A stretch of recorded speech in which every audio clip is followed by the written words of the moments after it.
What are your thoughts about hunting animals? Before the sun rose on November 11th, 10 students from Nikiski Middle and High School had gathered with their teacher, Jesse Bjorkman, at a gas station parking lot here in this small community on the Kenai Peninsula to gear up for a moose hunt. Dispersed among 5 vehicles, the group drove about 10 miles to the Nikiski Escape Route, a gravel road connecting Nikiski to the city of Kenai. Inching slowly down the snowy road, the students peered out each side of the cars, scanning the edge of the spruce forests in search of moose. Within 5 minutes, they had spotted one, but moved on after seeing a calf nearby. 10 minutes later, the students sighted another moose, but left after realizing it was on tribal land. Mr. Bjorkman reminded the group that even in a hunt, if we don't get an animal, it's still a success. But within 45 minutes, around 8:50 a.m., the group found a third moose lounging in a snow heap under a spruce tree.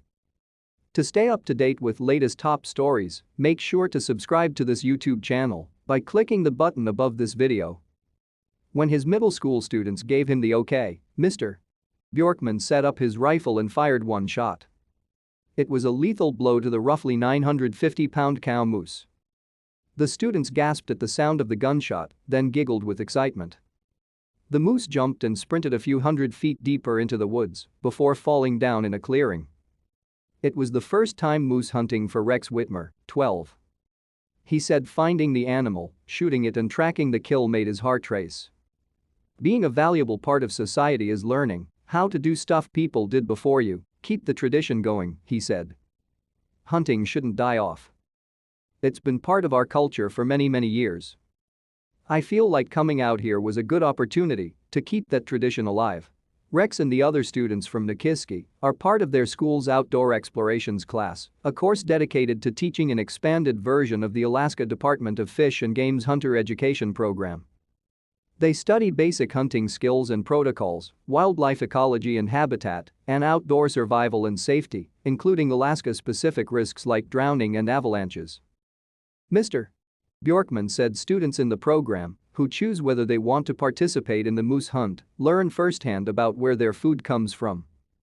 What is your opinion of this outdoor exploration class? Would you want to participate if your school offered something like it? Why or why not? Have you ever been hunting? Tell us about your experience.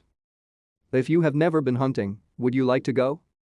What are your thoughts on hunting animals? Jesse Bjorkman, the teacher of this special class, says that hunting moose is part of showing students how to be good stewards of the earth and responsible users of wildlife resources. He also says that it is one of the most valuable lessons we can teach young kids today. Do you agree? Why or why not? Delana Barnett, the mother of one of the students, says in the article, if they're old enough to be in middle school, then they're old enough to go hunting. Do you agree? How old do you think students should be to participate in an expedition like this? What, other than the moose meat participants will share, do you think these students might gain from this experience? Does your school offer classes or activities designed to get students into nature? If not, what classes would you like to see offered? Moose play a role in the cultures and traditions of Alaska.